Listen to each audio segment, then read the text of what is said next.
Saline over dose అయిపోతే swelling ఒక extent వరకే వస్తుంది చేతికి. అంతకంటే మించి స్వెల్లింగ్ వచ్చింది అంటే ఒక పర్సన్ చనిపోతే తప్ప బాడీ అంతగా స్వెల్ అవ్వదు, నాకు తెలిసిన వరకు అయితే. సో ఐసీయూలో ఉన్న పేషెంట్స్ బాడీ మొత్తం స్వెల్ అయితే ఇంకా చనిపోయినట్టేనా? I will explain you. As rightly observed, depending upon the severity of the patient and prolonged ICU stay, ఐసీయూలో పేషెంట్స్ బాడీ అనేది వాడడం కామనే. కానీ దానికి 3 మెయిన్ రీజన్స్ ఏంటి అనేది ఇప్పుడు ఎక్స్ప్లెయిన్ చేస్తాను. First reason severe infection or sepsis. దీన్ని క్యాపిలరీ లీక్ అంటారు. ఎప్పుడైతే మన బాడీలో సివియర్ ఇన్ఫెక్షన్ వస్తుందో మన బ్లడ్ వెజల్స్ డ్యామేజ్ అయ్యి డెలికేట్ అయిపోతాయి.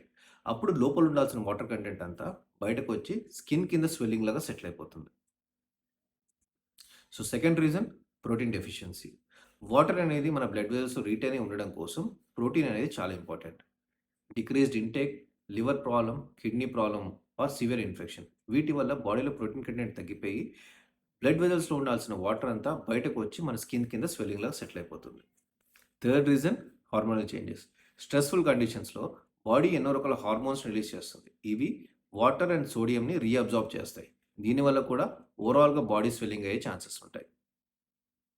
ఈ రకంగా ఈ 3 మెయిన్ రీజన్స్ వల్ల ఐసీయూలో ఉన్న patients, especially critically ill multi organ dysfunction ఉన్న పేషెంట్స్ ఓవరాల్గా బాడీ స్వెల్ అవ్వడం, వాయడం అనేది common. And it does not mean that patient is dead. ఈ వీడియో వల్ల మీకు క్లారిటీ వచ్చి ఉంటే comment yes below. And please do share with those family who are in need of it.